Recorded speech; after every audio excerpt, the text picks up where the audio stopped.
volcanoes, earthquakes, glaciers, and tsunamis. All a part of Alaska's geology. Mother Nature's natural hazards explained. Welcome to The Fault in the Facts. I'm Michaela Clark. Alaska's natural features are undoubtedly beautiful, but sometimes they can be destructive. Today, we're going to be talking about landslides and tsunamis and an effort to track them in real time. And there's a real-life example right here in South Central Alaska that prompted the project.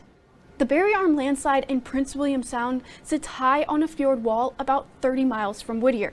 In a worst-case scenario, the land could hit the water, creating a tsunami wave that rivals the size of the world's tallest tsunami. While that wave height would be localized, smaller, damaging waves could hit Whittier and other coastal communities within 20 minutes.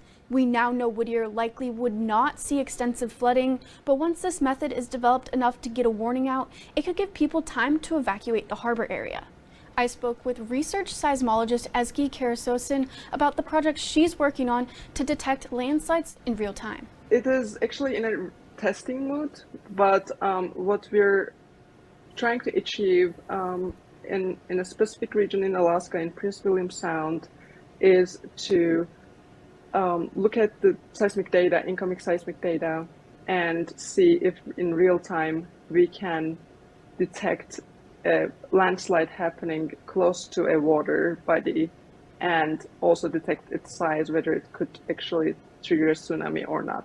So we have this approach that's been tested on historical data, meaning historical landslides that we know that happened.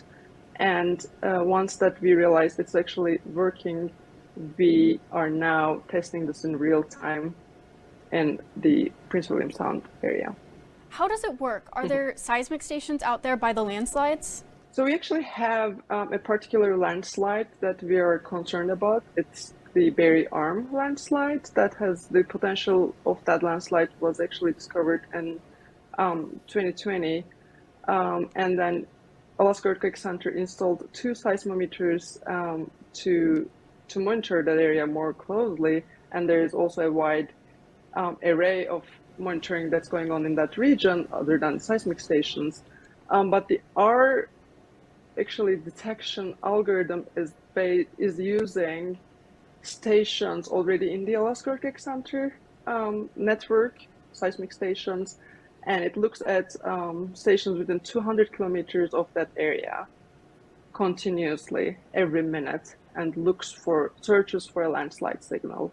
And once it sees a landslide looking like signal, then it locates to see where actually that potential landslide can be coming from, and then it calculates its volume size. The Barrier Arm landslide that you mentioned is being watched very closely. I know there's been concern for the town of Whittier and coastal communities in that area about having a tsunami come in and cause damage. How does having this technology give the people in that area a better peace of mind? So our entire goal is to come up with an early warning for this area. So that's why we have all kinds of these monitoring tools that all of the scientists working in this project are working towards that. So having this detection approach working in a testing mode gives us the ability to move quickly. So this is kind of like, putting some puzzle pieces together. We have a seismic detection, but also we have other tools in this region to monitor it. Why is having this technology so important right now?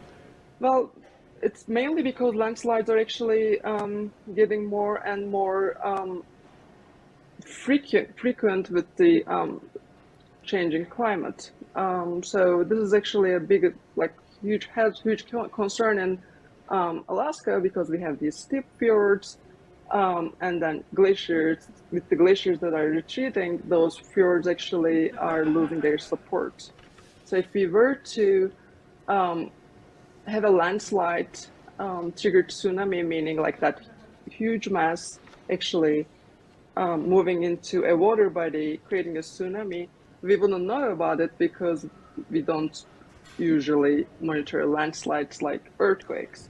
Since implementing a test version of the real-time detection, multiple landslides have been detected. Tell me about that. This is actually exciting on our end that it actually says that this approach is working, first of all, in real time.